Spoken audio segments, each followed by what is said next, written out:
Hello and welcome to another episode of Work 2.0, the podcast. I'm your host, Rachel Wells, and today I'm excited because it's the new year, 2026. This is actually our first episode of the year. Did mean to release an episode last week, but weren't able to get that done in time due to some scheduling coordination difficulties with the executive. But today, here we are with our first guest of the year, Ian Walker. Thank you so much, Rachel. Thank you so much for having me, and yeah, Happy New Year. Yes, I'm wondering, like, at what point do we stop saying Happy New Year? Because we're today, well, the time we're recording this is the 27th of January. When this goes out, it's going to be the beginning of February. And I'm wondering, should we stop saying Happy New Year? What do you think the verdict on that is? Well, the reality is it depends what perspective you take, right? If you're following the Chinese New Year, that's not due for another couple of weeks, right? So Wow, right. maybe we're just anticipating the next New Year. Right, that's a good one. That's a good one. Okay, it's kind of awkward because for me, like a rule of thumb is after like the first 2 or 3 weeks, I'll just stop saying it because it just starts to get awkward. You're met with silence. So yeah, fair enough. So Ian, just tell us about your background. I know that your background is in learning, development, leadership, coaching, all that stuff. You've had a really solid background when it comes to implementing L&D and coaching into teams at various organizations. Talk us through the organizations you've worked with and what your work has been so far. Gosh, how long have you got? The first company I worked for in the early 90s was Time Warner, and I was managing a small team. And actually, it was a great introduction to the importance of coaching, even back then when coaching was not even really a thing outside of sport. Yes. And because I was managing a team of people who were 30, 40 years older than I was, who had been doing their jobs for many years, sometimes decades. And I was brought in as a young man out of university with no knowledge of what these people were actually doing, and very little life experience. And yet I was entrusted with leading them as a leader. Wow. And what you realize very quickly is that you can't assume a position of knowledge because you have none. So you have to work out what it is that you are doing that is making a difference to their lives and that is positively impacting their lives as a leader. And part of that is organizational, part of that is kind of structural. There are some technical elements to it, and obviously you're acting as an escalation point as well. So there are some practical things which you can do, but you can't tell them how to do their job. Indeed, you're learning from them how to do the job. And that kind of flips everything on its head, because most leadership you think about being hierarchical. And you think about the leader being here and the individual being led being here. When in fact what you realize is that leadership is in flow, always in flow, and that the role of leader is one in which if you place yourself in a rigid position, you're likely to fail, or you're certainly not going to optimize either yourself as a leader or the team for success. And so it taught me very early on that you have to put yourself into a position of vulnerability in terms of admitting what you know and what you don't know, and in terms of saying, hey, this is what I do as a leader, and this is what you do as someone who's doing the particular job. Would you say that was when you were first kind of introduced, in a sense, to the concept of coaching in leadership? Well, I think it's very easy to kind of look back in retrospect and go, oh yes. I think you have to ask questions, right? And that's the basis of coaching, is asking questions. Yes. Was I good at it? Was I consciously going through any kind of a methodology? No. I mean, so from a coaching point of view, following a methodology, no. Right. But absolutely, asking questions is key to, why are you doing something like that? What's going on? What's behind that? Absolutely, that's part of the techniques that I was using. I'd done some counseling as a student, and I think I leveraged some of the techniques that I learned from counseling, which, counseling and coaching are different things, but there are some common roots as well. Wow, I see. Amazing. And so, like, throughout your career, looking back, I know you've also worked in Salesforce. How large are the largest teams that you've led, that you've managed? And when we think about directing multiple teams or large teams, what does coaching look like? Because you can't touch everyone individually, can you? How does that work? Yeah, no, it's a great question. I always talk about this. During my career, I started off with a team of about 5 or 6. And then I moved from Time Warner to the Netherlands and did a few other things, was managing smaller teams, and then moved to join Nike, and did a few things there, managing teams of up to about 25 people, Right. doing customer service. And then I joined Cisco in the early 2000s, and that team that I took on then was 150 people. Wow. So yeah, so you're kind of building up in terms of size and in terms of responsibility. Yeah. And the key thing with that is when you are managing people, first of all, I mean, I talked about this idea that you need to get rid of this idea that you can be the expert. And so many people get promoted because they're an expert in a particular subject. I've been very lucky that in some ways that I've never really been an expert in anything. I've always been a generalist. So leadership has been the skill that I've brought. And so when I took on this team of 150, of course you can't manage 150 people. So you have leaders who are responsible for different aspects of the work which is being executed. And so as a leader and as a coaching leader, you need to inculcate an environment of coaching. So you need to create a coaching culture. I need to have my teeth in. A coaching culture within your organization. So you're coaching your leaders to be coaches of their team. And so you need to have a finger on the pulse on what's happening at every level within your organization to make sure that people are being led appropriately, that they're following and maintaining that culture, and that you're avoiding the command and control style of leadership that can be so destructive. So how do you implement that? So you're talking about embedding that coaching culture by coaching your leaders to have that with their smaller teams. Practically, what does that look like on a day-to-day? It's interesting. I was thinking while I was thinking about this, preparing for our discussion, and when I was at Salesforce in the early 2000s during lockdown, one of Salesforce's board members was a man called General Colin Powell, who used to be a general in the US Army and a well-known figure in the US. Yeah. And he spoke about always inviting the most junior person in the room to speak first.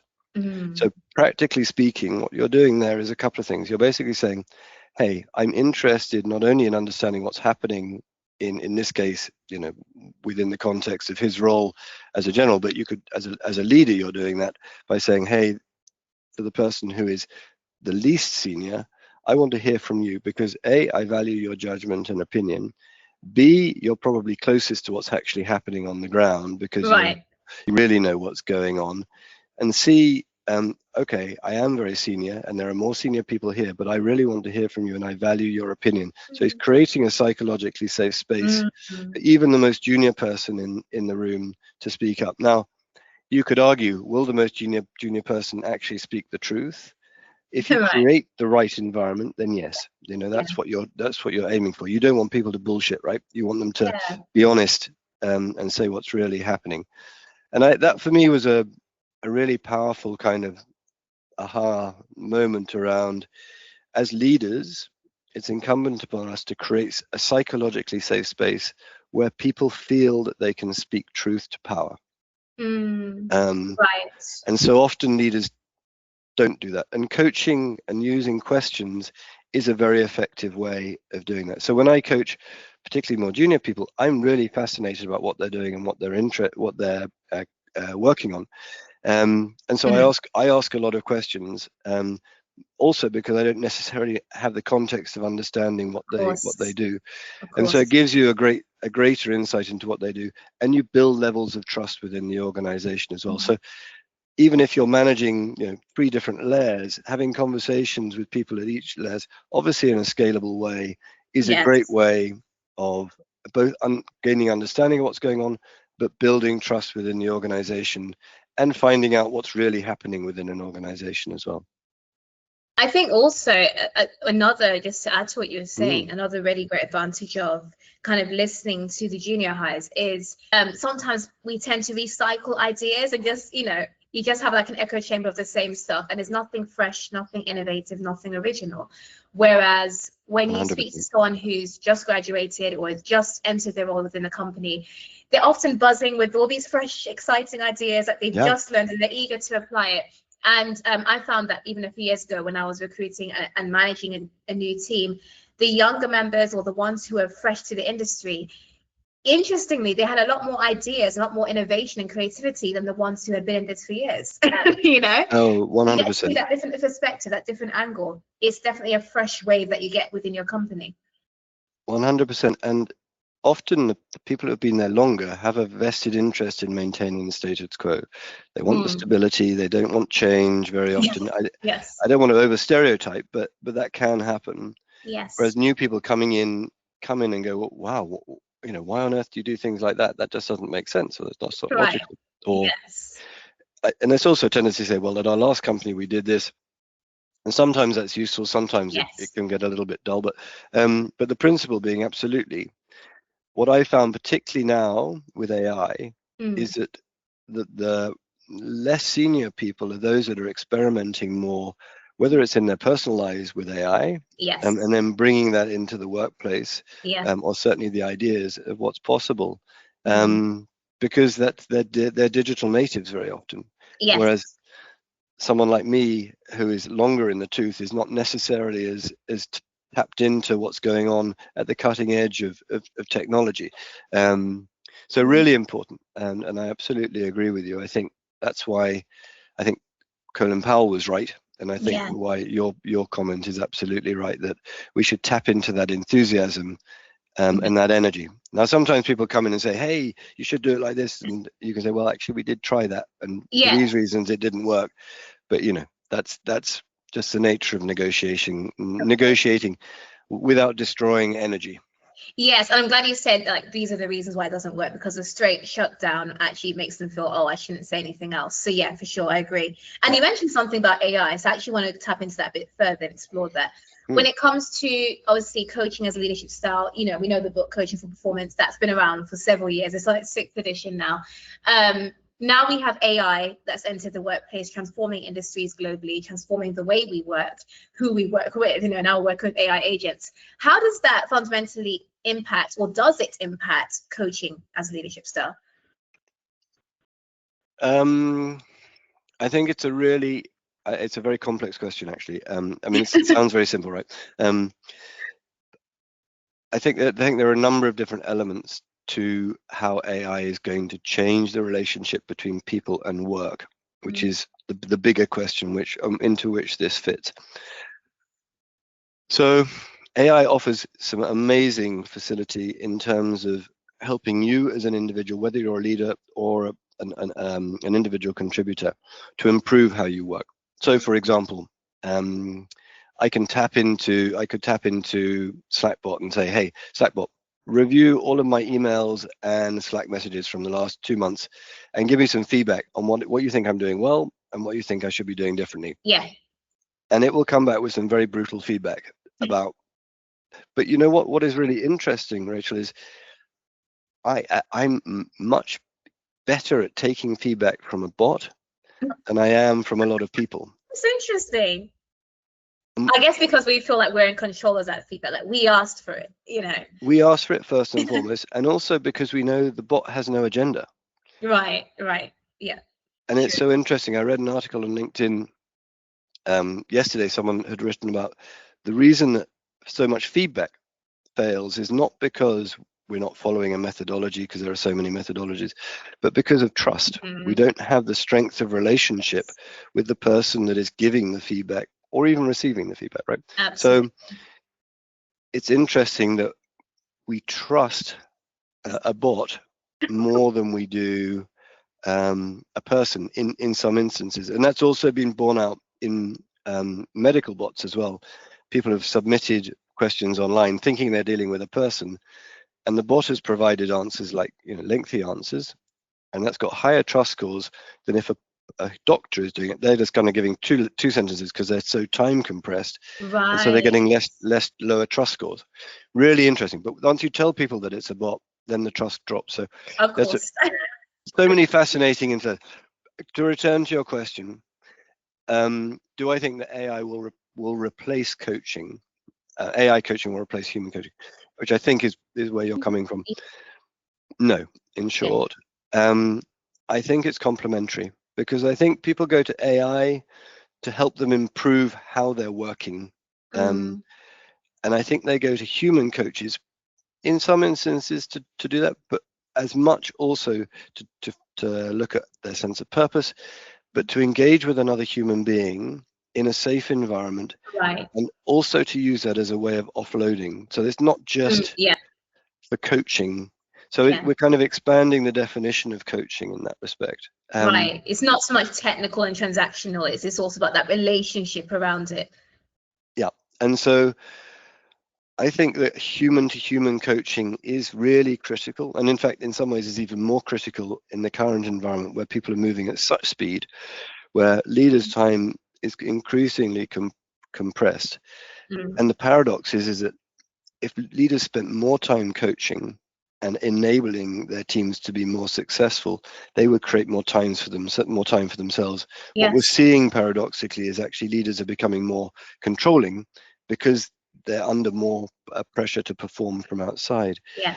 And it's a paradox, and it's as leaders we're generally responding in the wrong way. We should be enabling people to experiment more, whereas we're constraining them more.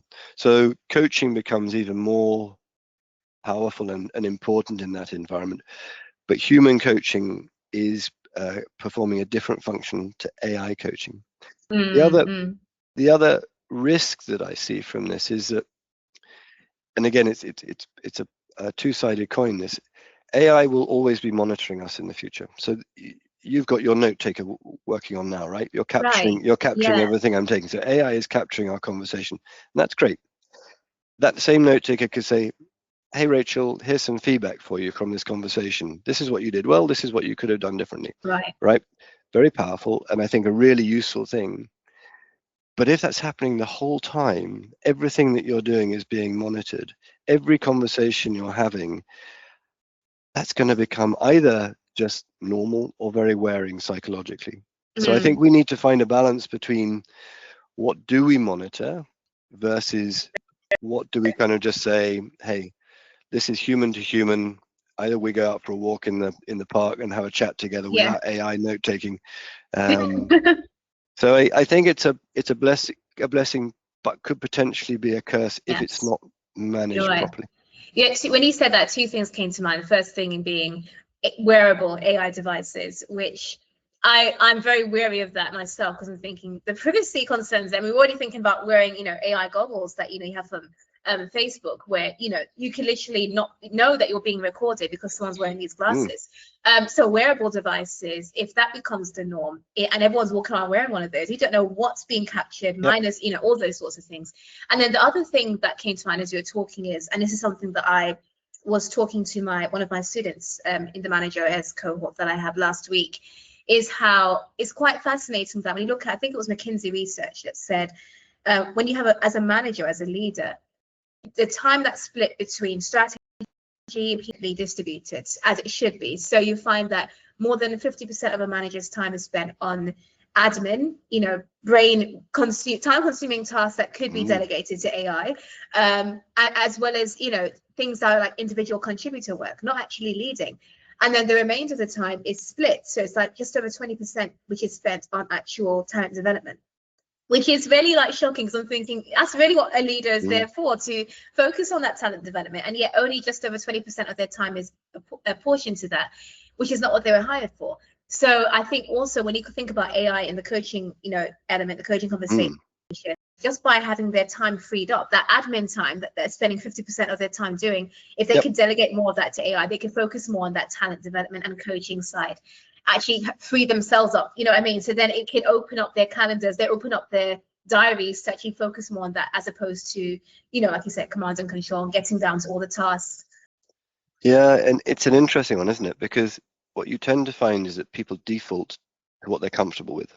And actually, I think some leaders are comfortable doing the admin. They're comfortable doing that boring stuff, rather than outsourcing it, because the other stuff if you're not a natural leader, and if you don't actually enjoy leading, you don't enter into that space. So you're kind of deliberately squeezing your time in some ways to say, well, I don't have time to Right. lead. I don't have time to coach people. I don't have time to help people develop. And that kind of brings us back to, why do people become leaders in the first place? And so often leaders are promoted because they're functionally expert at what they do. Yes. Yeah. So you have someone who's a brilliant salesperson. They may not ever want Yeah. to lead, or they're a brilliant technologist. They may be fantastic at coding. They may not want to lead other people doing that, but they're deemed to be an expert. And so they're put into that role of leadership without anyone going, well, actually, do you want to be a leader? Do you actually want to lead people? So, I mean, I advocate that actually you should look at leadership as a separate quality to other qualities when looking to promote people.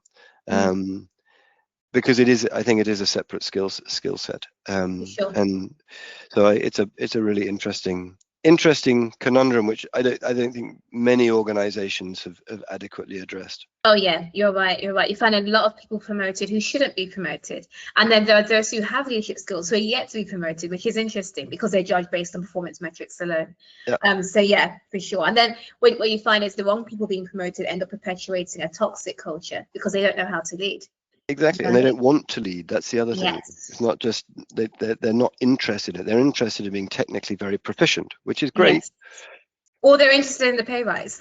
And they're certainly interested in the pay rise. I mean, it's so interesting. When I spoke to a group of fairly recent graduates from one of the universities in London, and I asked them the question, why would you want to be leaders? And so many of them, I want the money, I want the fame, I want the. And it's like, how many of you actually understand what it is to lead others? It's messy. It can be difficult. It's tough. It's not. You may get better compensation, but there's a reason for that. And that's because it's difficult. So understanding our motivation and understanding what our purpose is so key to leadership. You've got to want to do it because you're entrusting people's lives, entrusting people, and it's such a critical influence on people's mental health. As well as all the other aspects of life as well. Absolutely. I think it's one of the most rewarding jobs when you see it that way. It's one of the most rewarding jobs when you think about the impact. And speaking of impact, I think my final question for you, I'm going to try and combine this, is obviously you've led like coaching programs as part of your role as a leader. What has the impact been in terms of performance? And also, would you say coaching, I know everyone has different schools of thought when it comes to leadership styles. Would you say coaching is like the #1 leadership style everyone should be following, or can you combine it? So it's kind of like a two-part question. Well, maybe let's start with the second question first, if that's okay. So, I think different leadership styles are absolutely applicable. So, I mean, the classic cliched example is, when you're in a room and the fire alarm goes off, do you ask a coaching question? So, what do you think we should do now? Or do you go, everyone, door out? Yes, of course. There is a time and a place for command and control, and particularly, if you look at the 4 blocks of situational leadership, when you've got someone who joins a company for the first time, they don't know anything. They don't know the role. They don't know the culture. So you have to feed them information. You don't say, so how do you think the culture is? What do you think it is? What do you think? And that's going to take forever. So you have to take that role while they're in the bottom right corner from situational leadership. They're new in role. They've not got the context. They've not got the experience. So you educate them. And so there's a lot of training involved, and there's a lot of, I wouldn't call it command and control, but it's feeding people, helping them to reach a base level of knowledge that they can then actually start working. And coaching is not appropriate. Yes, of course, you can use coaching questions throughout that process, but it's not an appropriate way of leading. And as people become more and more competent, you move around those 4 blocks of situational leadership until you reach a point where actually you're probably consulting members of your team on how to do things because they're more experienced than you, perhaps in certain areas as well. Right. So you need to identify where each individual is on that scale, and then decide what is the most appropriate form of leadership to provide to that individual. And you can ask them, what do you need from me? I love that question.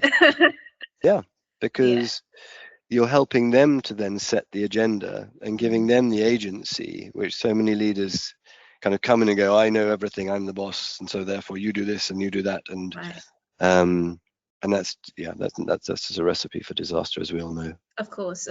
And so, of course, last but not least, let's end this in a bang. Talk about your, like, the impacts that you've seen. Any metrics you've got for us?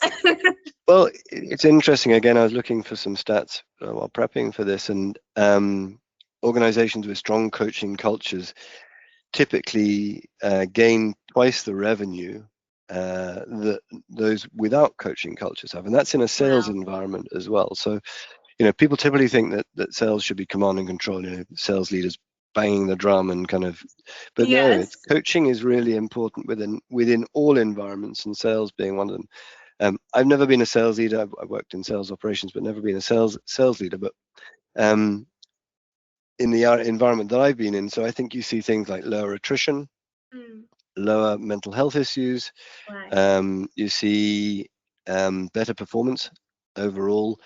I think you see an increase in desired attrition, so people being promoted into different areas, and that could be within your team or outside of your team. So I think there's some really positive benefits which the evidence shows, and in my own personal experience, you see coming up from having a coaching culture.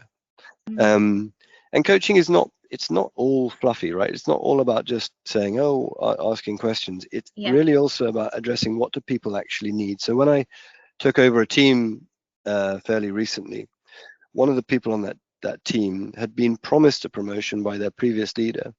And I started working with this person, and I realized they weren't ready for that promotion.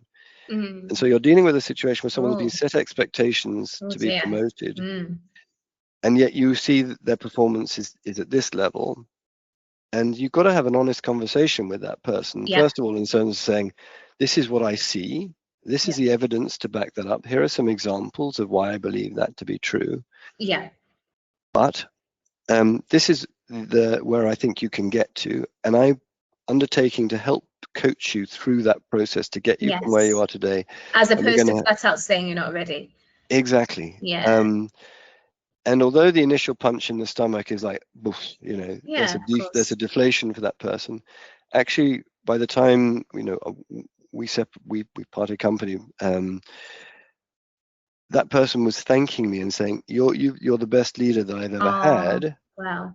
By being honest with me up front, and then working with me and helping me to elevate myself to a point where I'm ready for promotion. And so, the learning for me is not just giving the tough feedback and doing that in a sensitive way, but it's then committing to supporting that individual to get them to the point where they are ready. So coaching is a very powerful technique in elevating people, and then kind of getting the results out of them which they fulfill their potential, enable them to fulfill their potential, which should be the objective of any decent leader.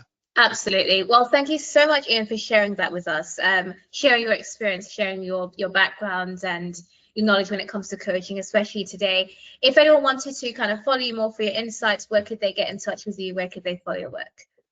So LinkedIn, I post a lot on LinkedIn, share my thoughts about what's happening in the world, usually on a weekly basis. So I'd love to connect with new people, and always willing to have a chat. So, absolutely. Thank you so much. Yes, and for those of you who are listening into this podcast, feel free, we are back on track. By God's grace, for this year. So every Monday, we're going to be releasing a new episode. So this is the first one. Check back in next week for the next episode, which we're going to be interviewing another exciting guest. Also, don't forget to follow us on Apple, on Spotify, on YouTube podcasts, and make sure that you like this podcast. Feel free to leave a comment. If you have a question for myself or Ian, I'll definitely pass it on to him. And don't forget to share this with your co-workers. Have a chat about it over your coffee or whatever. It's a really great conversation. I think we need more of these conversations as we progress in the future of work. Take care, and I'll see you in the next episode.